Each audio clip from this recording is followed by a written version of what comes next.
My name is William Tate, and I never thought I'd be afraid to fall asleep. But after what happened in the Mojave Desert back in 1962, closing my eyes at night still makes my hands shake. I guess I should start at the beginning. When my wife Helen and I first drove our rusty old RV out to study the ancient rock art in the desert, Helen and I were both really excited about this trip. She's an anthropologist who loves drawing the old symbols we find.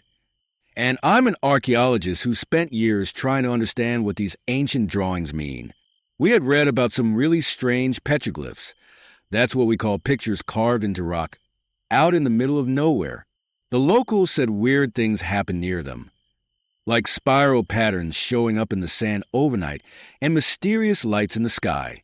It was brutally hot when we got there, the kind of heat that makes you feel like you're baking in an oven. Our RV's air conditioning was broken again, so we had to keep all the windows open. The desert stretched out forever in every direction, filled with rocks twisted into shapes that reminded me of sleeping giants. Some of them cast shadows that seemed to move even when there wasn't any wind. We met Pete Morrison on our first day there. He was this older guy who lived alone in a small cabin nearby. His face was tan like leather from years in the sun, and he had these intense eyes that made you feel like he could see right through you. When we told him we were there to study the petroglyphs, he got really serious. You shouldn't sleep near those rocks, he told us, his voice rough like sandpaper. Bad things happen to people who dream too close to them. We laughed it off at first. Helen and I were scientists. We didn't believe in ghost stories or silly warnings. But then we found the abandoned camp. It belonged to Dr. Rachel Cruz, another researcher who had been studying the same petroglyphs. Her tent was still standing, research papers scattered everywhere like she'd left in a hurry. Her journal entries got stranger and stranger towards the end, talking about symbols that changed when she wasn't looking and dreams that felt more real than reality. That night, Helen had her first dream.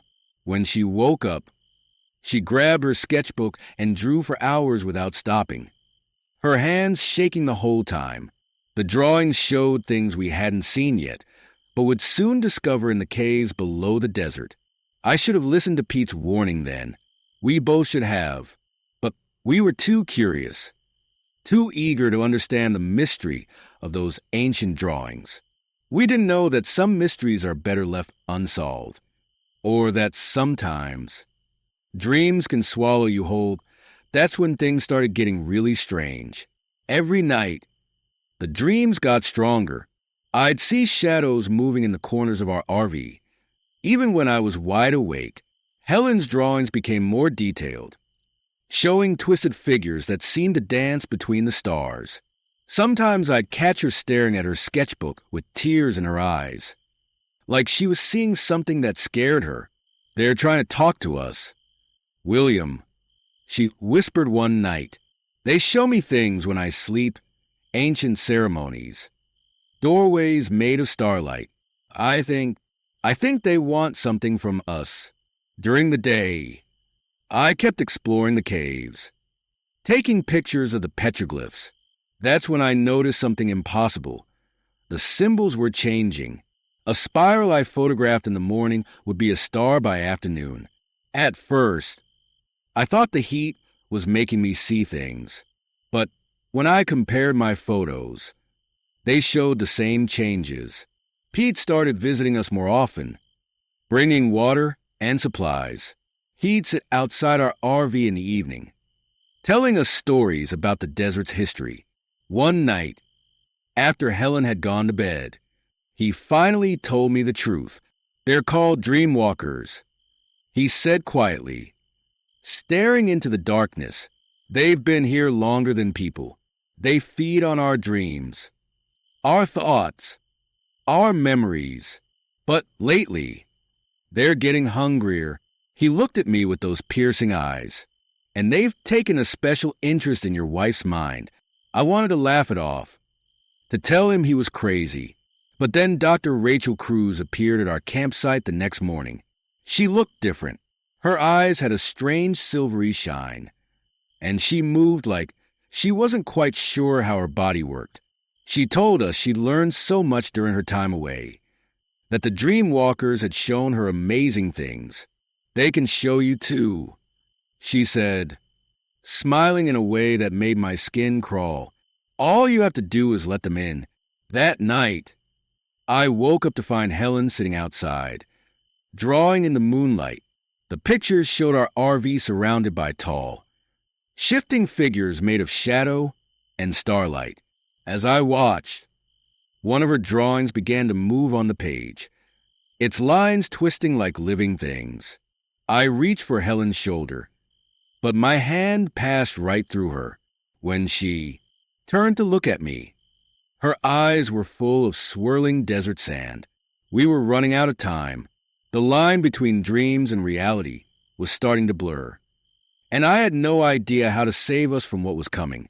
Pete had been right all along. We never should have slept near those rocks. But now it was too late to run away. The next few days felt like living in a world that was melting around us.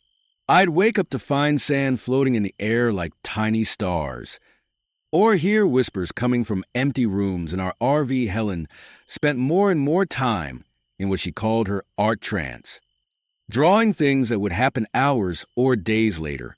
One morning, I found her drawings scattered across our bed. They showed the cave system below us, but with something new, a map of stars that matched exactly with the way the tunnels twisted underground. That's when it hit me. The caves weren't natural. They were some kind of ancient map of the sky, carved by people who knew about the dream walkers. Pete came running to our RV that afternoon, out of breath and scared. "They're getting stronger," he said, sitting heavily at our small table. "Every person they pull into their dreams gives them more power. And your wife. They want her talent for seeing what's coming." He taught us how to fight back in our dreams. Simple tricks like holding on to something real from the waking world or focusing on a bright light. The dream walkers hate light, he explained. They're creatures of shadows and starlight. That's why they need us. Our minds are like bright flames to them. Dr. Cruz kept showing up at strange hours, tried to convince Helen to join them, but now we could see what she really was, half human, half something else. When she moved, her shadow didn't match her body. Sometimes parts of her would fade away, like she was made of smoke. "You don't understand what they're offering," she told us, her voice echoing in a way that human voices shouldn't. "They've been watching humanity since the first people looked up at the stars. They can show us everything, the past, the future, all of it, but we saw what that knowledge had cost her. She wasn't really Dr. Cruz anymore. She was something caught between our world and theirs." One night, Helen woke up screaming. When I reached for her, my hands went right through her body, like she was turning into mist. Her eyes were full of moving stars. And when she spoke, it wasn't her voice anymore. "They're opening the door," she said in a voice that sounded like wind through empty caves. "They want to come through, all of them, and they're using me to do it."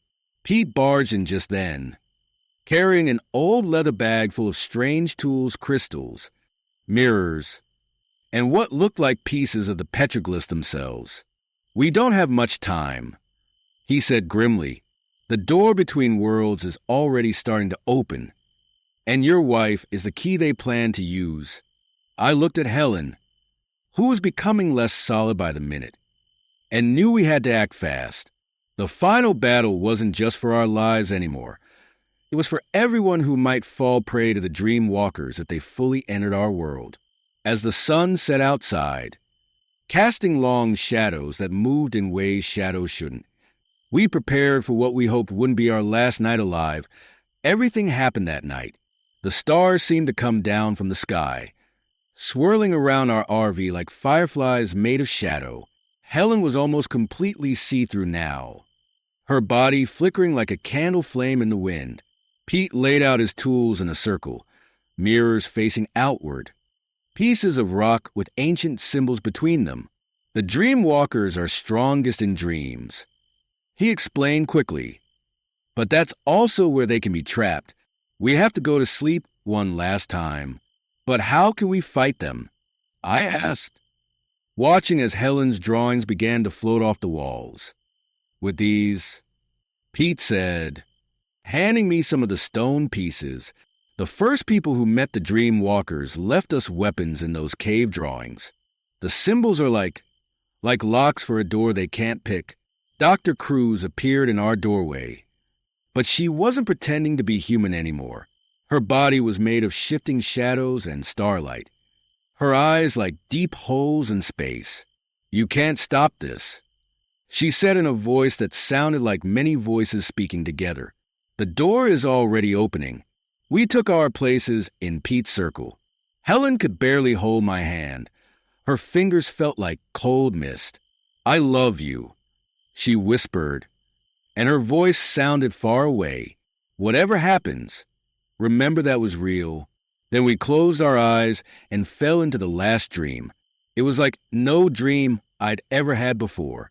We were in the cave system, but the walls were made of moving stars. The Dream Walkers were everywhere tall, shifting shapes that hurt your eyes to look at. They moved toward us like a wave of living darkness. Pete started chanting, holding up the carved rocks.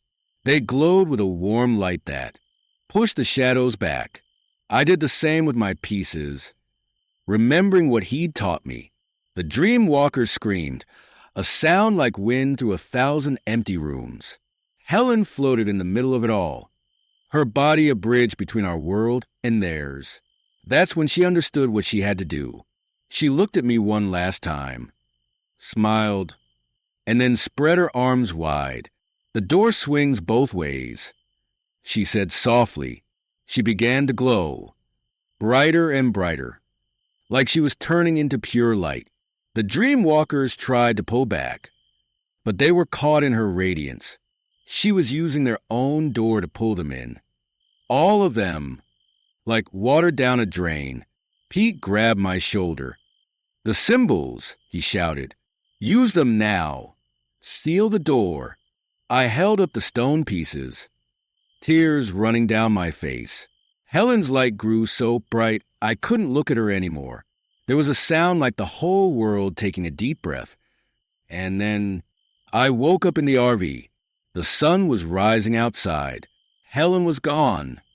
And so were the Dream Walkers. Pete lay very still in his circle of mirrors and stones. He'd used the last of his strength to help seal the door. Dr. Cruz was there too. Human again, but very weak. The Dream Walker's power over her had been broken when Helen closed the door. She couldn't remember much of what had happened, but she helped me bury Pete in the desert he'd protected for so long. That was 62 years ago. I haven't had a single dream since that night, not one. Sometimes I think that's Helen's last gift to me, protecting my sleep from anything that might be left of the Dream Walkers. I still have all her drawings. They don't move anymore. They're just paper and pencil now. But sometimes, on very clear nights when the stars are bright, I think I see familiar patterns in the sky. And for just a moment, I remember what it felt like to hold her hand.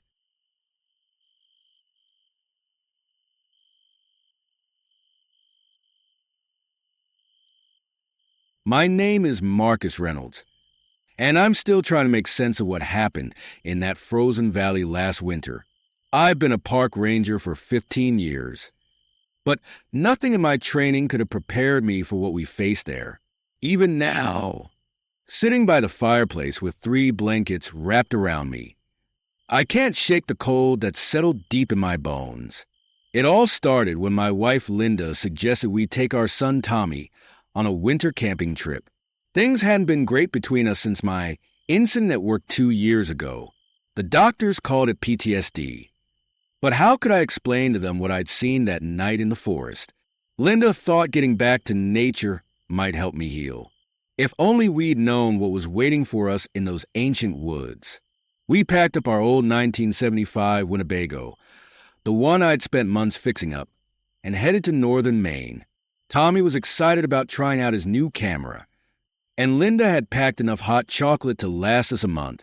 The drive was peaceful, watching the snow-covered pines pass by our windows. But as we got deeper into the wilderness, something felt off. The temperature display in the RV kept dropping lower and lower. Minus 20 degrees Fahrenheit, minus 30 degrees Fahrenheit, minus 40 degrees Fahrenheit. That's when we should have turned back. We found a valley just before sunset. It was beautiful, in a way that made your skin crawl. The trees were covered in thick frost, and strange ice formations sparkled in the fading light. Tommy immediately jumped out to take pictures, his breath forming clouds in the freezing air. That's when we met George Blackwood. He seemed to appear out of nowhere, an old Native American man with deep wrinkles and eyes that had seen too much. He was wearing just a light jacket. Despite the brutal cold, "You need to leave this place," he said, his voice quiet but firm. "This valley, it's ancient hunting grounds, not for deer or bear, but for something else, something that hunts when the cold comes." I noticed strange markings carved into the trees behind him, old symbols that made my ranger training kick in, warning signs. But Tommy was already setting up his tripod, and Linda was unloading our supplies. We'd driven so far, and the sun was setting. Just one night. I thought, what could happen in one night? That's when our phones died. All at once. Not just powered down, they cracked. The screen splitting like spider webs as frost formed inside them. And in the distance, we saw two other RVs parked among the trees. They looked abandoned, their windows dark and covered in a layer of ice on the inside. I should have listened to George. I should have packed up right then and driven until that valley was just a bad memory in our rearview mirror. But I didn't, and that's why I'm telling you this story now, trying to warn others about what lives in that cold, dark place, about what happened to my family in the Wendigos Valley. That first night started quietly enough. Linda made soup on our little RV stove while Tommy sat at the window, taking pictures of the ice formations. They looked wrong somehow, like frozen waterfalls that twisted in ways water shouldn't move. I decided to check on the other RVs, just to make sure everyone was okay. I grabbed my flashlight and ranger kit, telling Linda I'd be back in 10 minutes. The snow crunched under my boots as I walked, and my breath made thick clouds in the beam of the flashlight. The first RV was a big blue one, probably newer than ours. Its door wasn't just unlocked. It was slightly open, with snow piled up on the steps. "Hello," I called out, shining my light inside. "Park ranger here. Just checking if everything's all right." The inside of the RV made my heart stop. Everything was covered in frost, the walls, the seats, even the half-empty coffee cups on the table. It looked like someone had been in the middle of dinner when something happened. Their phones were on the table too, cracked just like ours. But what really scared me was the temperature reading on their thermostat. Minus 63 degrees Fahrenheit. That's not possible. Not even in Maine. I hurried back to our RV, trying to stay calm. But when I got there, I noticed something that made my hands shake. Tommy was still taking pictures, but now all the windows were covered in frost that was spreading from where his fingers touched the glass. "Tommy," Linda called from the kitchen. "Are you hungry? You haven't eaten all day." Tommy turned to look at us, and his eyes seemed different, lighter, almost gray instead of their usual brown. "I'm starving," he said, but the way he said it made my skin crawl. I've never been this hungry before. That's when we heard it. A sound from outside that wasn't quite human and wasn't quite animal, like someone trying to copy the sound of a person calling for help, but getting it wrong in a way that your brain just knows is dangerous. George's warning echoed in my head. Something that hunts when the cold comes. Linda must have seen the fear on my face because she stopped stirring the soup. "Marcus, what did you find out there?" Before I could answer, all the lights in our RV flickered and died, leaving us in darkness. And in that darkness, we could hear something moving outside in the snow. Circling our RV, something big. I found our emergency lantern and turned it on, filling the RV with a dim yellow light. That's when I noticed Tommy wasn't by the window anymore. The door to our RV was open, letting in the freezing air and snow. "Tommy," Linda called out, her voice shaking. "Tommy, where are you?" We heard his voice from outside. "Mom." "Dad, you need to see this. There's something in the trees." My heart nearly stopped. Every instinct from my ranger training screamed that we shouldn't go out there. But this was our son. Linda grabbed her coat and ran out before I could stop her. I followed, clutching my flashlight like a weapon. The cold hit me like a punch to the chest. Tommy was standing about 30 feet away, staring up at something in the dark trees. But George was there too, holding up an old wooden charm and speaking in a language I didn't understand. "Get away from him," George shouted at us. "That's not your boy." Not completely. Not anymore. Tommy turned to look at us, and in the beam of my flashlight, I saw his face. Frost covered his cheeks like tiny spider webs, and his breath came out in clouds that were too thick, too white to be normal. But worst of all were his eyes. They had turned pure white, like frozen milk. "I'm so hungry," Tommy said, but his voice had changed. It sounded like multiple voices talking at once, some of them speaking words that didn't sound like any language I knew. They tried to feed it. Dad, the other families, they tried to feed it normal food. But that's not what it wants. Linda started to walk toward him, but George grabbed her arm. "The Wendigo takes the young ones first," he said quietly. "Their spirits are easier to push aside. It's using your boy to hunt." "Hunt what?" Linda asked. Though I think we both knew the answer. That's when we heard screams coming from the second RV, the one I hadn't checked yet. They weren't the normal kind of screams you hear when someone's scared.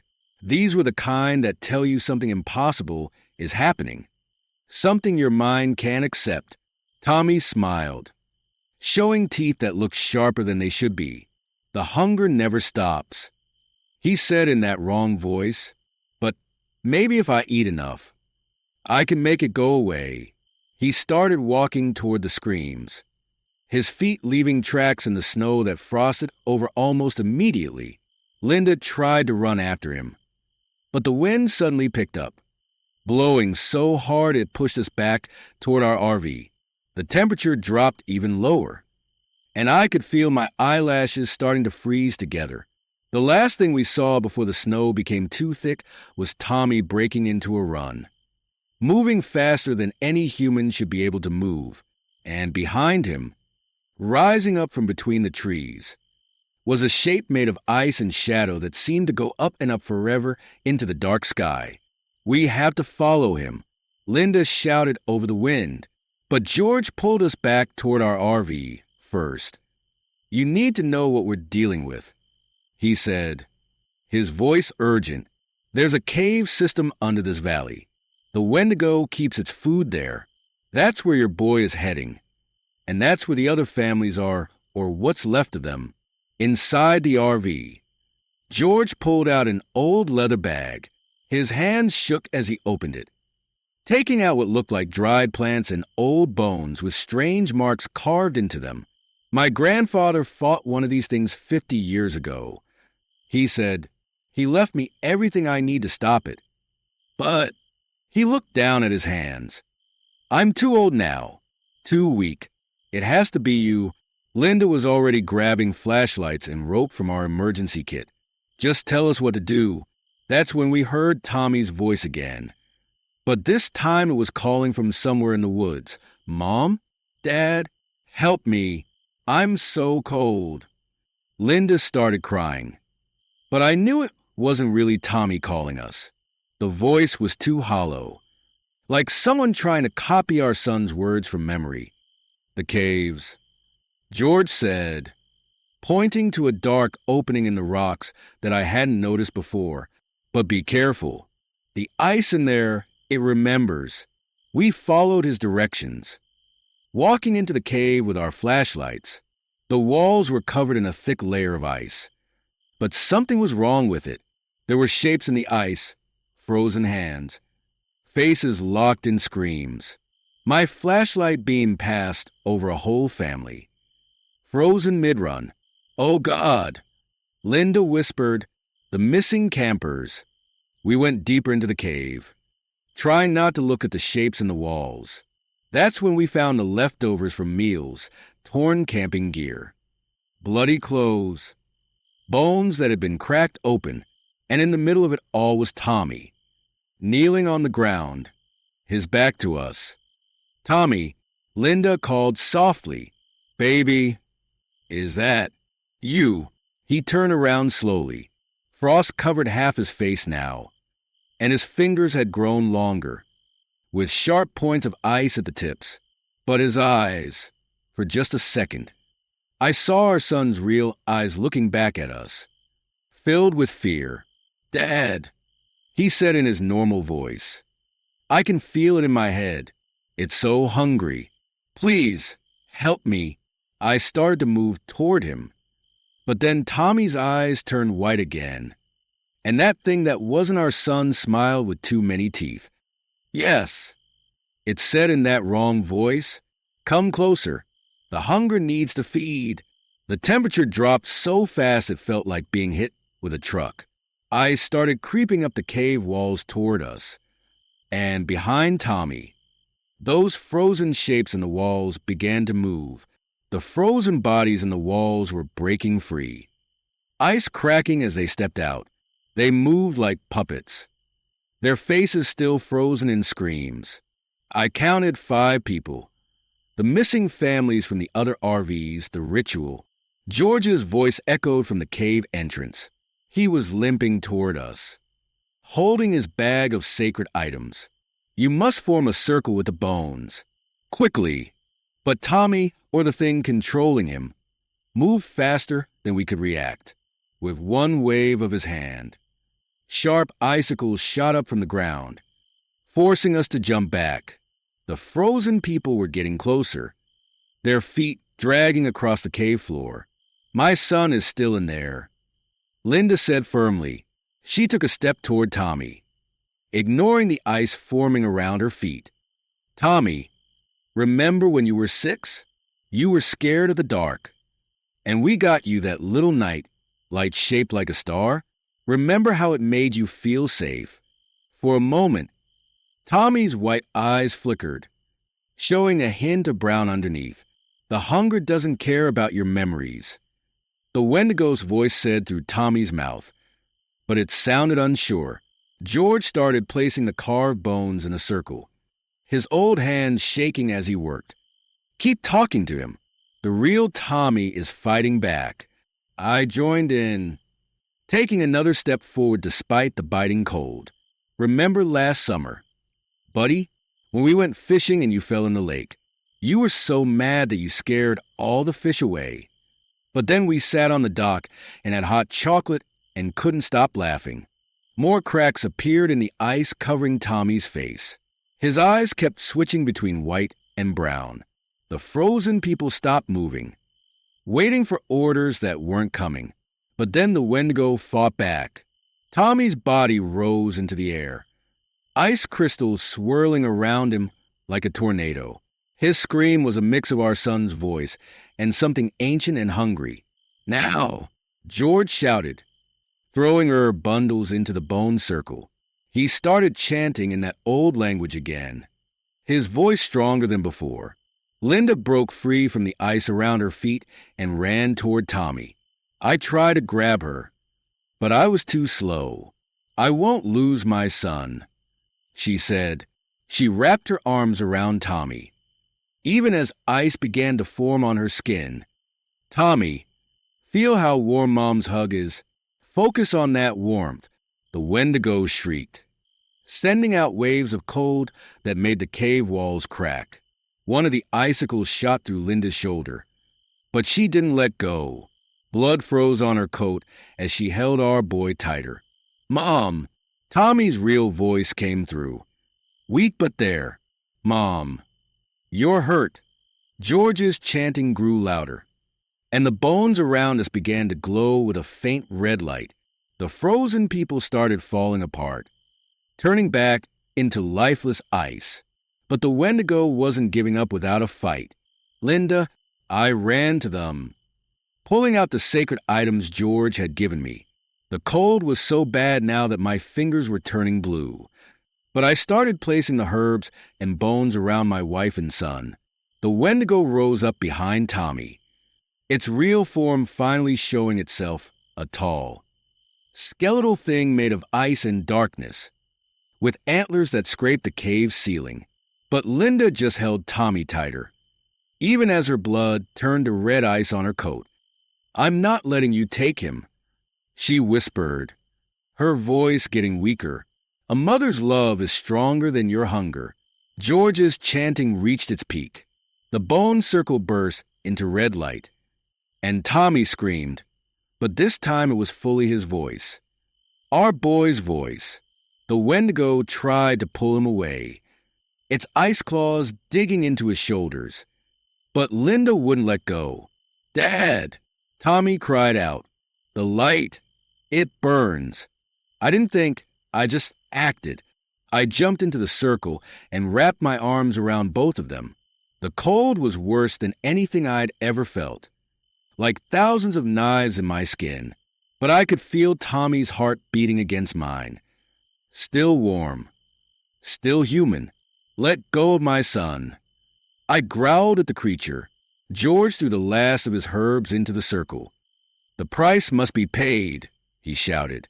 "Someone must take its place in the ice." Linda looked at me then, and I knew what she was thinking. Her lips were blue, her skin covered in frost. But she was smiling. "Keep our boy warm," she whispered to me. Then she let go of Tommy and grabbed the Wendigo instead. "Mom." "No!" Tommy screamed, his eyes now fully brown again. The Wendigo howled as Linda pulled it away from Tommy. Ice spread up her arms, across her chest. But she held on. "Go back to your prison," she said through chattering teeth. "A mother's love burns brighter than ancient hunger." George's chanting stopped. There was a sound like a glacier cracking, and a flash of light, so bright I had to close my eyes. When I opened them again, the Wendigo was gone, and Linda was now part of the cave wall, frozen in a layer of ice, still smiling that brave smile. "Mom." Tommy's voice was small, normal, and so very scared. The frost was gone from his skin, his eyes back to their usual brown. I held him as he cried. George put his hand on Tommy's shoulder. "She chose love," he said softly. "That's what defeats the ancient hungers. Not magic, not strength. Love." We buried George 3 months later. The ritual had taken too much of his strength. Tommy and I, we're different now.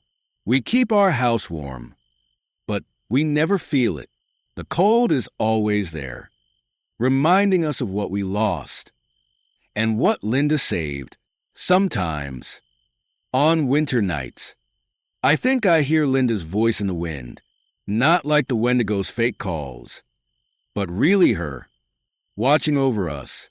And every year, when the snow starts to fall, Tommy and I drive up to Maine to leave flowers in front of a certain ice cave. The flowers freeze solid within minutes, but we know she can see them. The hunger is gone from that valley now. Linda's sacrifice made sure of that. But if you're ever driving through northern Maine in winter, and you see ice formations that don't look quite right, just keep driving. Some cold goes deeper than winter, and some hunger never really dies. But love burns warmer than any hunger. Linda taught me that.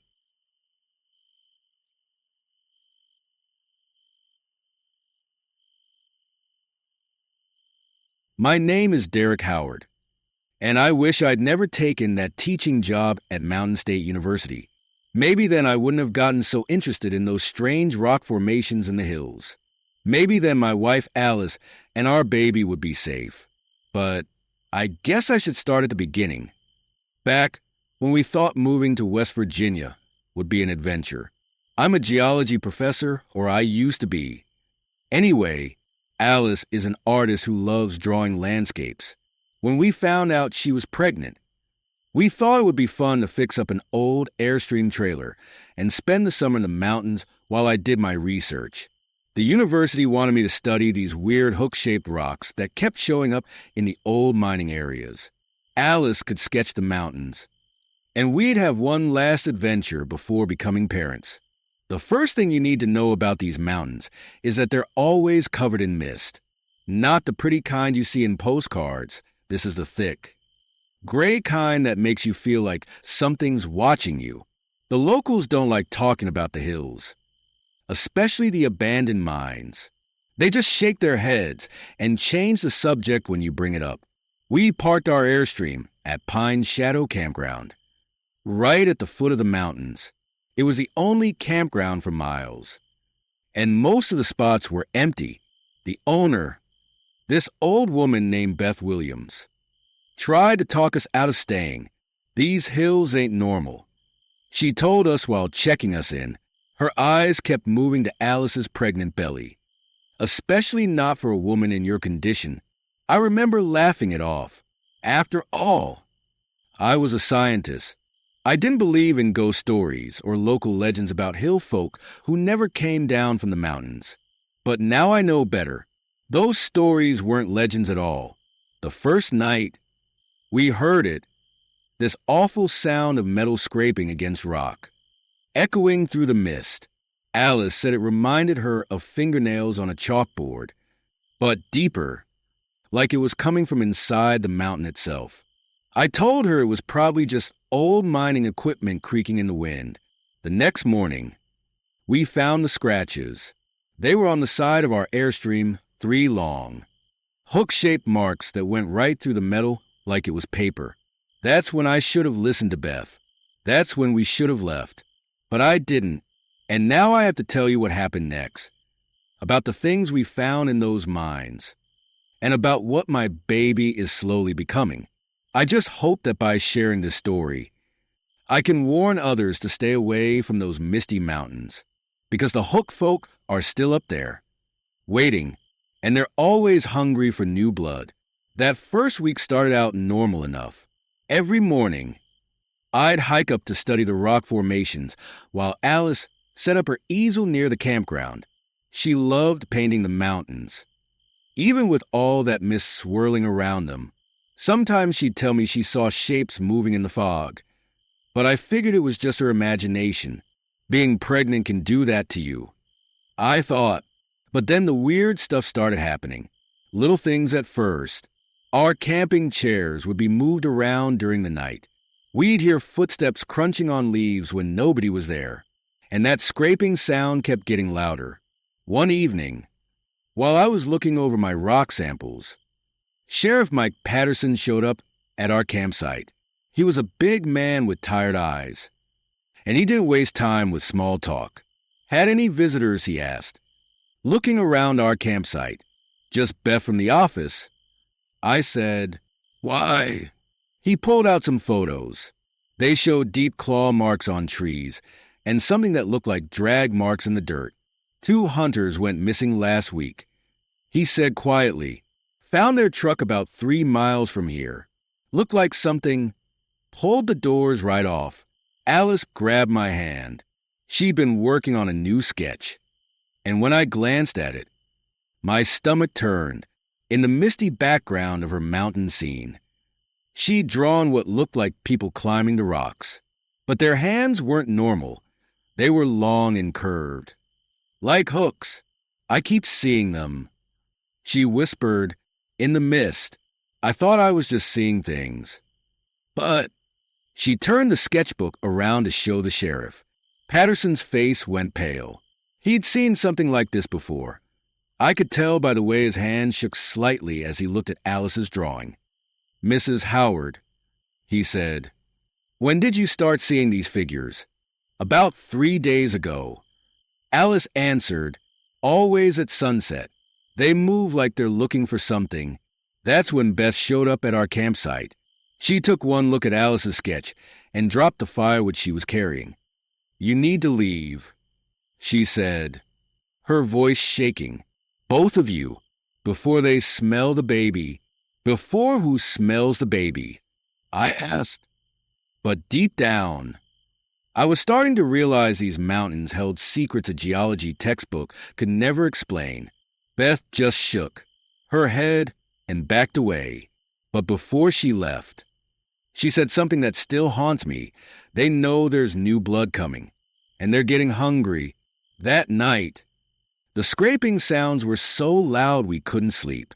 And in the morning, we found more of those hook-shaped scratches, this time right next to our bedroom window. I knew I had to check out the old mine.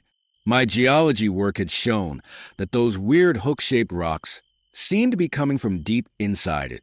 Sheriff Patterson agreed to come with me, though I could tell he didn't want to. The mining company sealed this place up 40 years ago, he said as we walked to the entrance. Never said why. The mine opening was huge and dark, like a giant mouth in the mountain. Most of the boards that were supposed to keep people out had been torn away. They hadn't been cut or broken. They looked like something had pulled them off from the inside. We turned on our flashlights and went in. The air smelled like rust and something else I couldn't place. Our footsteps echoed on the metal tracks that used to carry coal carts. But some of the tracks were wrong. They were twisted into strange shapes, like someone had bent them with their bare hands. That's when we found the tools. They weren't normal mining tools. Someone or something had changed them. Pickaxes with hooks where the points should be. Shovels bent into claws. And strangest of all, they looked like they'd been used recently. "Derek," Patterson whispered, pointing his flashlight at the wall. "Look at these." They were missing person posters.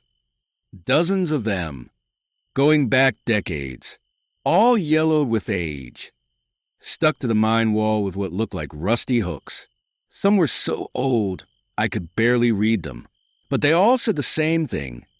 People who went into these mountains and never came out. Then we heard it, that scraping sound.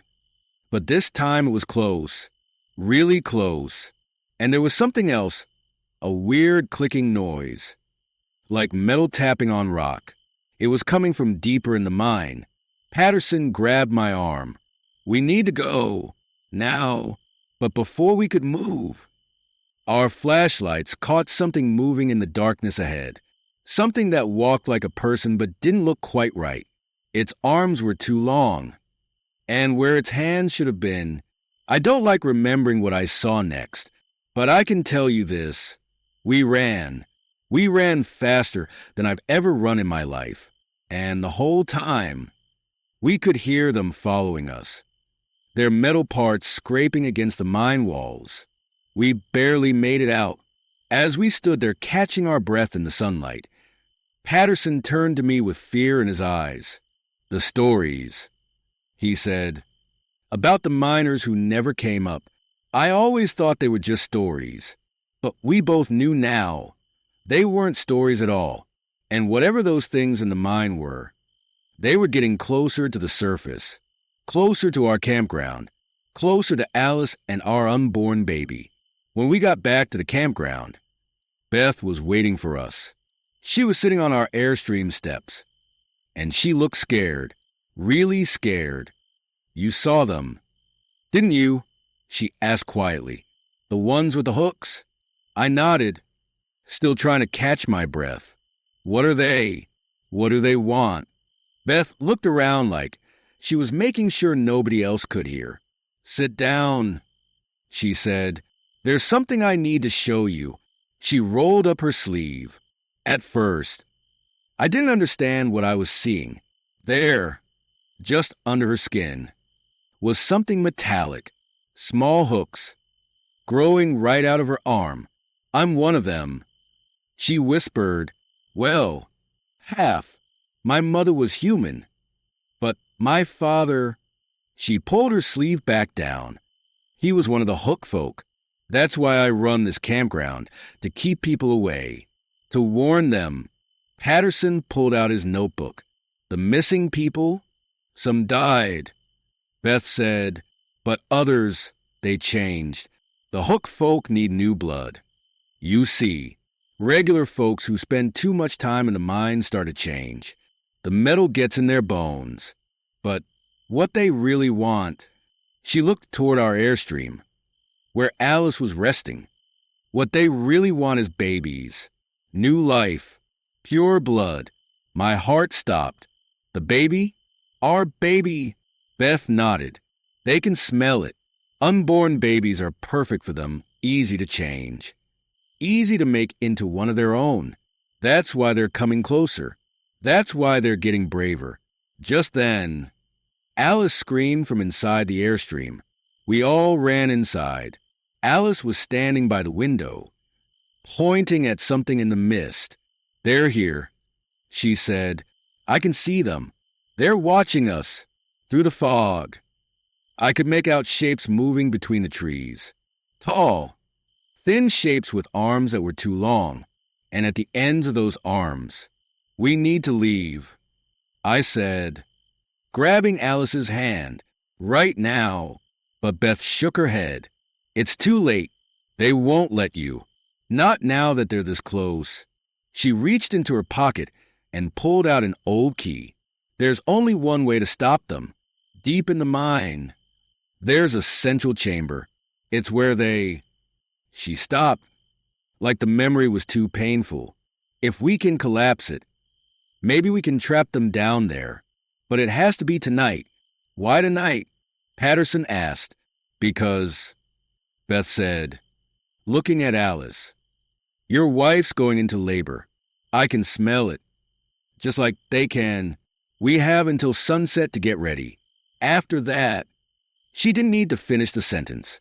The scraping sounds were getting closer, and now we could hear something else, a sound like metal hooks tapping on our airstream's roof, trying to find a way in.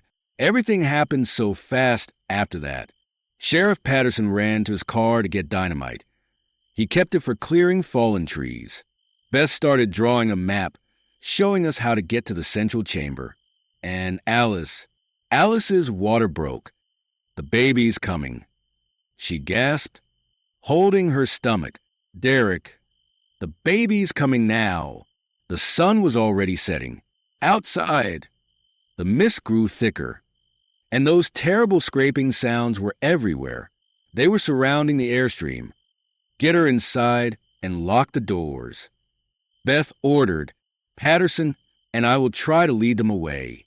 You stay with her." I helped Alice to the bedroom while Beth and Patterson went outside. Through the windows, I could see dark shapes moving in the mist. There were more of them now. Dozens. Maybe more. Their hooks gleamed in the fading light. Suddenly, there was a loud crash from outside, followed by Patterson yelling. Beth screamed something I couldn't understand.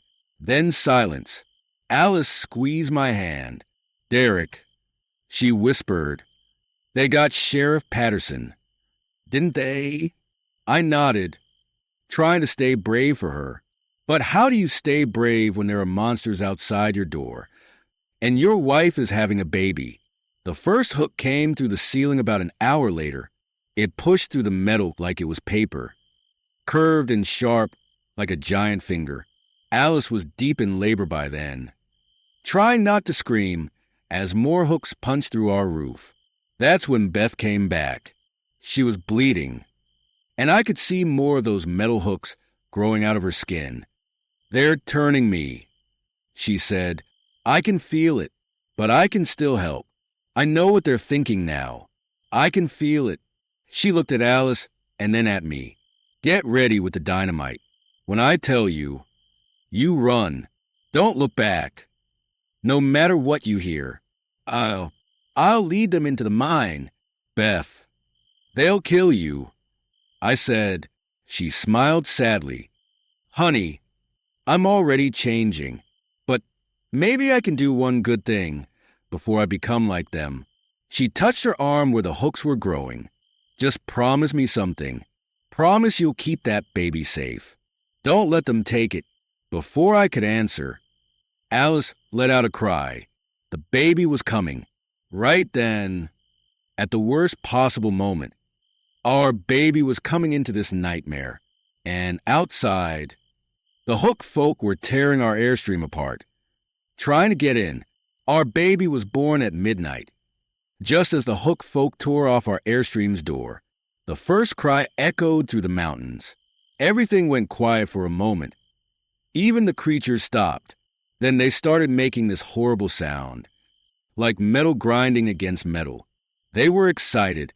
Now, Beth screamed from outside.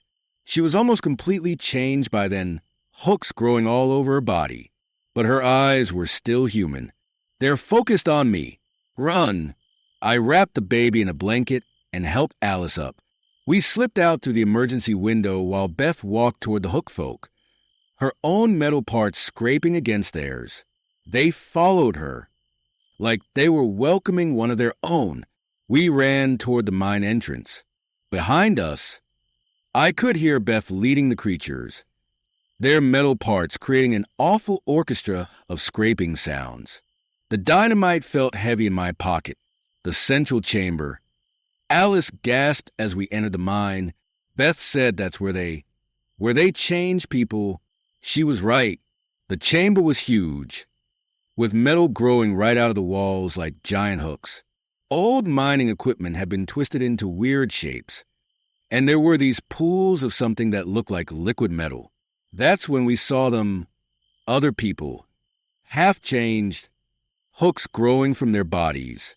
They were chained to the walls. Some looked like they'd been there for years. Keep going. Beth's voice echoed from behind us. She was leading the Hook folk right into the chamber. Set the dynamite. Do it now. My hands were shaking as I placed the explosives where Patterson had shown me. Alice held our baby close, trying to keep it quiet. But then our baby started to cry again, and in the flashlight beam, I saw something that made my heart stop. Tiny metal hooks, just starting to grow under our child's skin. Derek, Alice screamed. The Hook folk were coming into the chamber now. Beth was with them, almost completely transformed, but she was fighting it, holding them back. The detonator, she yelled. Use it now. I hit the switch. The explosion was deafening. The whole mine started to cave in. Run! I grabbed Alice's hand. We ran through the falling rocks, the baby crying against her chest.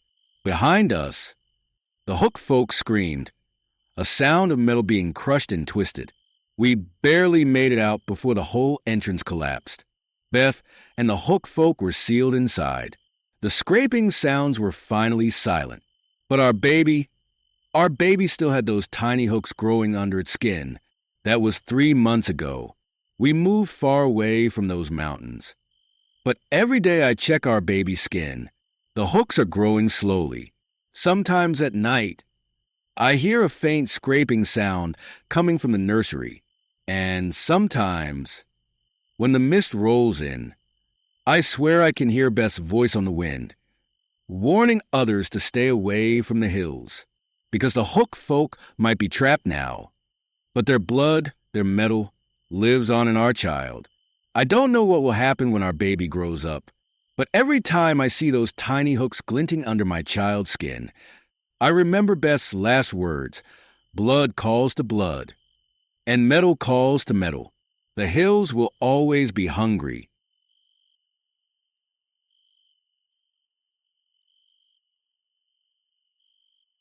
My name is Robert Mitchell, and I'm going to tell you about something that happened to my family in Olympic National Park back in 1995. I still get chills thinking about it. But people need to know the truth. Maybe it'll help keep other families safe. I was a wildlife photographer back then, still am. Actually, though I don't go into deep forests anymore. My wife, Kathy, was a marine biologist. And we had 12-year-old twins, Jack and Annie. We were what you'd call an outdoorsy family, always camping and hiking.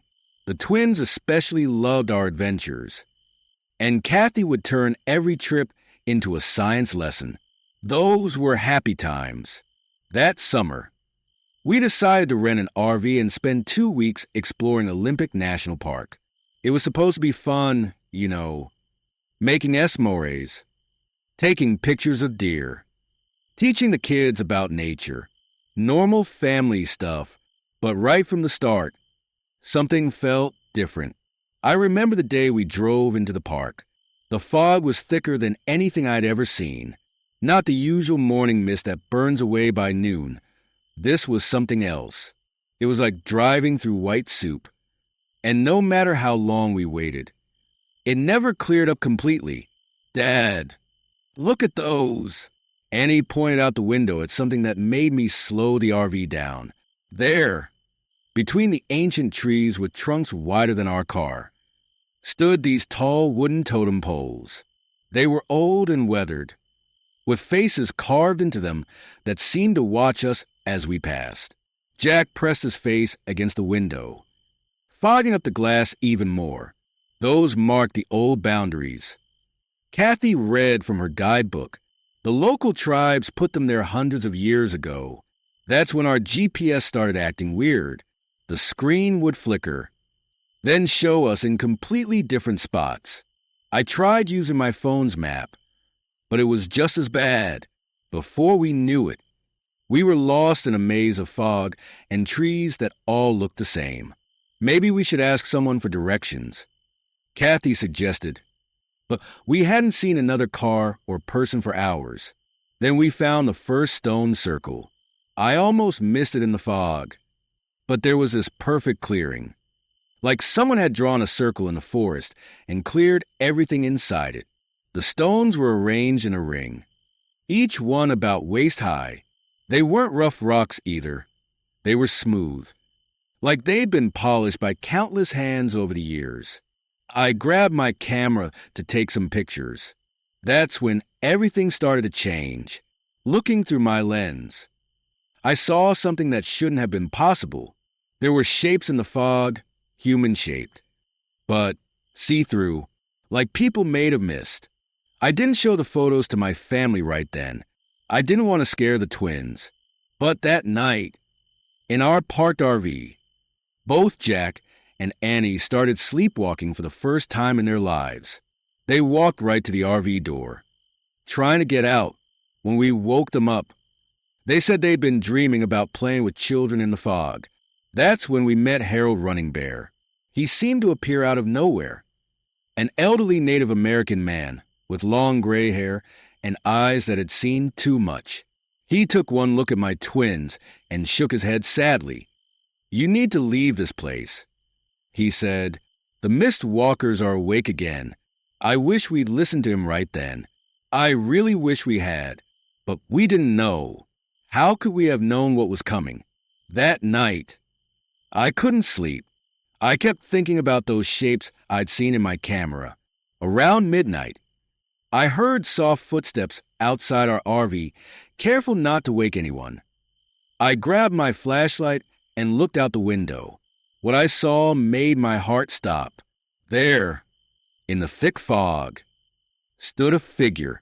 It was tall, like an adult, but I could see right through it, like it was made of fog itself. It moved in a weird way, not exactly walking, more like floating just above the ground. The worst part, it was staring right at our RV, right where Jack and Annie were sleeping. I blinked hard, thinking I was just tired, but when I looked again, there were more of them. 3, then 5, then so many I lost count. They were all around our RV, just watching. I woke up Kathy as quietly as I could. She saw them too. I wasn't going crazy. We sat there, holding hands, watching these misty figures circle our RV until sunrise. When morning came, they were gone, but the fog stayed thick as ever. The twins woke up full of energy, like nothing had happened, but something was different about them. They kept staring into the fog and smiling, like they could see things we couldn't. The Fog children want to play with us, Annie said during breakfast. Jack nodded, adding, "They're lonely. They've been waiting a long time for new friends." Kathy and I looked at each other. How did they know about the figures we'd seen? That's when Harold showed up again. This time, he had a serious look on his face. "The Mist Walkers," he said, sitting down with us. "They aren't just spirits. They're what's left of children who disappeared in these woods. Every 25 years, they come back, looking for new friends to join them." He pulled out an old newspaper from his jacket. The headline made my stomach turn. "Twin children missing in Olympic National Park. 1970. The picture showed two smiling kids about Jack and Annie's age. One of them was my brother. Harold said quietly, "I've been watching these woods ever since, trying to warn people. The Mist Walkers. They can become solid when they want to. They use the fog to hide. And they love to play games. But their games..." He stopped, like the words hurt too much. "Their games don't end well." As he spoke, the fog outside got thicker, and somewhere in the distance, we heard children laughing. My wife, Kathy, wouldn't give up without a fight. That's just who she was. While I took pictures of everything I could, and Harold taught us about the forest history, she went into full research mode. She found old reports, stories from hikers, and police records about other missing children. "Look at this," she said one evening, spreading papers across our tiny RV table. "Every 25 years, like clockwork, always children, usually siblings." Her hands were shaking as she pointed to the dates. "And it's not just here. People have seen these same misty figures in other old forests too." That's when Jack and Annie started acting really strange. They'd stare into space for hours, whispering to people we couldn't see. At night, we'd find them trying to sneak out of the RV. We started taking turns staying awake to watch them. One afternoon, while Kathy and I were talking to Harold, the twins disappeared.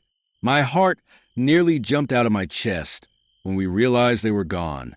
We ran through the fog, calling their names. The fog was so thick I could barely see 10 feet ahead. Then I heard Annie's laugh, but it sounded wrong, like it was coming from everywhere at once. We found them in one of those stone circles, but they weren't alone. The Mist Walkers were there.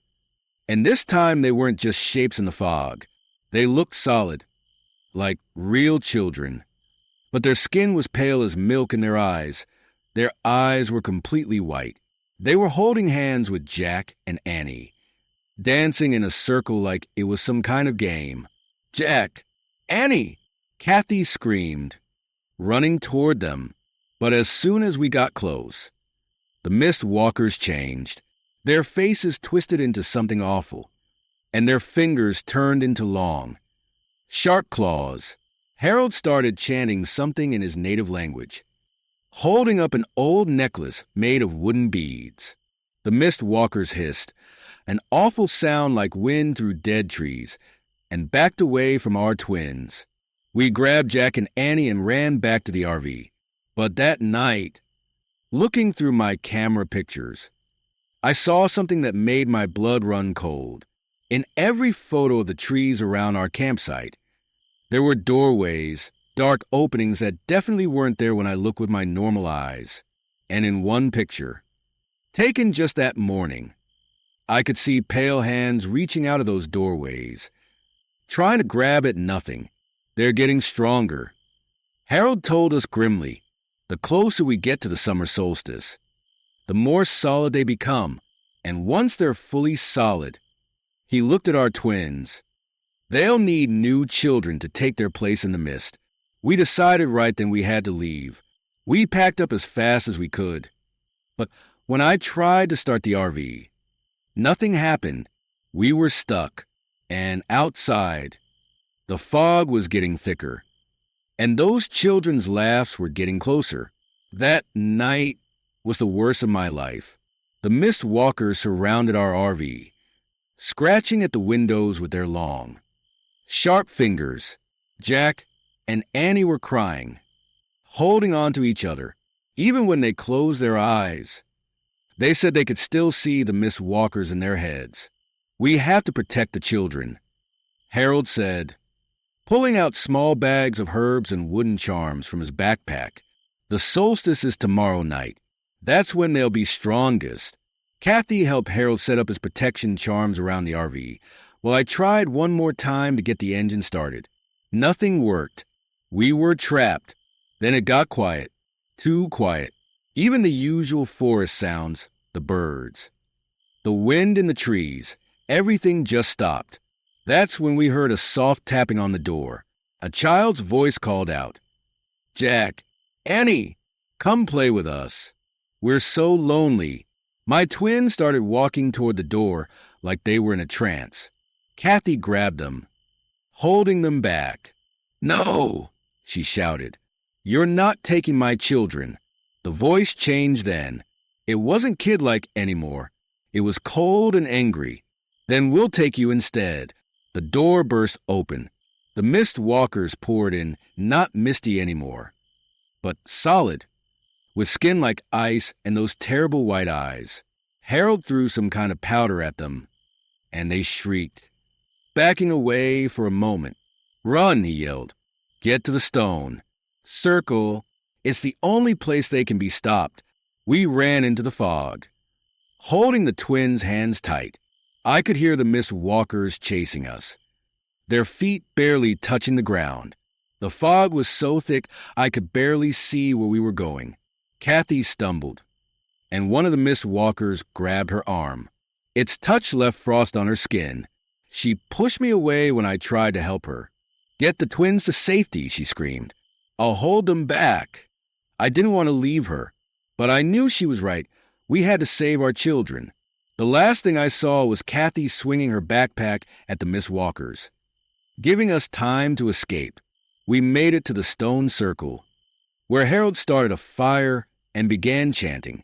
The flames glowed blue, and the stones seemed to hum with energy. But then we heard Jack scream. While we were distracted, one of the mist walkers had grabbed him. It was pulling him toward one of those tree doorways I'd seen in my photos, but now I could see them with my own eyes. Dark openings in the trunks, glowing with a cold blue light. "Jack!" Annie screamed, and that's when we discovered something amazing. The mist walkers couldn't touch her. When she ran to help her brother, they backed away from her like she was made of fire. The twin bond, Harold shouted. They share the same soul. The mist walkers can't take just one. Annie grabbed Jack's hand and pulled. For a moment, they hung there between our world and whatever dark place lay beyond those doorways. I could see the mist walkers pulling Jack from the other side, their cold hands leaving trails of frost on his pajamas. "I know how to end this," Harold said quietly. He looked older than ever, his face lined with sadness. "The doorways, they need life force to stay open. That's why they take children. Young life is the strongest." He stepped into the middle of the stone circle, holding his necklace high.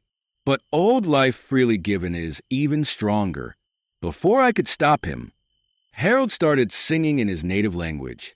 The flames turned pure white, and the stones glowed like they were full of starlight. Harold's hair turned white too, like it was aging years and seconds. "What are you doing?" I shouted over the wind that was suddenly howling around us, giving them what they really want. He answered, "Peace, release, the thing they've been looking for all these years." His voice was getting weaker. "They're just lost children. After all, they just want to go home." The mist walkers let go of Jack. They turned toward Harold, drawn to whatever power he was calling up. I saw their faces change. The anger melted away, replaced by something like hope. Harold looked at them with such kindness. It's time to rest now, little ones. No more wandering, no more loneliness. One by one, the mist walkers started to fade, not like before, into fog, but like stars fading in the morning sun. They were smiling, real smiles, like regular kids. The last one to fade was a boy who looked just like Harold must have looked as a child, his twin brother, lost so many years ago. "Thank you," he whispered, and then he was gone. The doorways and the trees slammed shut and disappeared. The fog lifted for the first time since we'd entered the forest. Harold collapsed, and I caught him before he hit the ground. "Find Kathy," he whispered. Then he closed his eyes and went still, a peaceful smile on his face. We found Kathy unconscious but alive near the RV. The mist walker's touch had left her cold, but she was breathing. While she recovered in the hospital, she couldn't remember much about what had happened that night. We told the police that Harold had a heart attack while helping us fix our RV. What else could we say? They wouldn't have believed the truth. We moved away from Washington after that. But sometimes, when the fog rolls in, Jack and Annie still see things no one else can see. Not the mist walkers anymore. Thanks to Harold, they're finally at peace. But other things, misty shapes that remind us there's more to this world than most people know. Kathy doesn't like to talk about what happened in those woods. She says it's better to look forward than back. But every year, on the summer solstice, we drive up to Olympic National Park and leave flowers at Harold's grave. The twins always say they can feel him watching over the forest, keeping other families safe. As for me, I still take pictures, but now I look at them much more carefully, because sometimes, in the background, in the shadows and mist, you might catch a glimpse of things that shouldn't be there, things that remind you to hold your loved ones close, and to be careful where you go when the fog rolls in.